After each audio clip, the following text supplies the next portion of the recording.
পিছন থেকে কেমন যেন একটা ডাক আসলো। প্রচুর প্রচুর রোদন করলে যেমন কণ্ঠস্বর ভগ্ন হয়ে যায় না, সেই প্রকার কণ্ঠস্বর এলো। কানাই, মথুরায় যাস না কানাই, ফিরে আয় কানাই, মথুরায় যাস না কানাই। ভগবান মনে মনে ভাবলেন, আরে এই ডাক তো খুব পরিচিত বলে মনে হচ্ছে।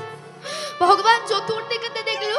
ভগবান যখন পিছনে তাকালেন, তখন ভগবান দেখলেন মা যশোমতী তার হস্তে কটা রুটি আর একটা মাখন নিয়ে ছুটতে ছুটতে, হে কানাই, তুই কত দূরে চলে যাচ্ছিস আমার রাত? হায় হায় হায়, এই রুটি মাখনটা অন্তত নিয়ে যা। তুই মথুরাতে চলে যাবি, সেখানে তুই কি খাবি? কে তোকে যত্ন করে খাওয়াবে? কে তোকে বস্ত্র পরাবে?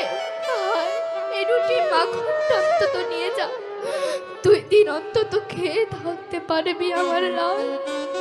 মা যশোমতী রথের পিছন পিছন ছুটছেন। ভগবান নিজেকে রথে রাখতে পারলেন না।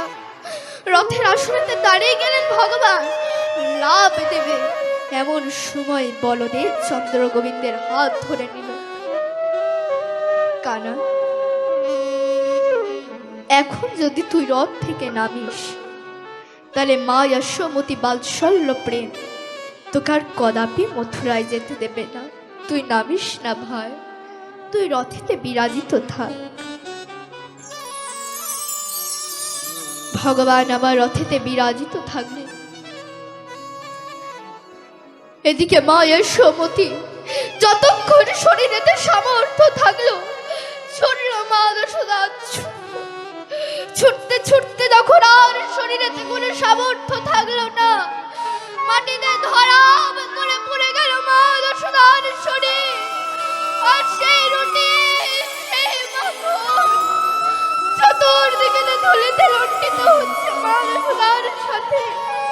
কোথায় রুটি চলে গেল, কোথায় মাখন চলে গেল?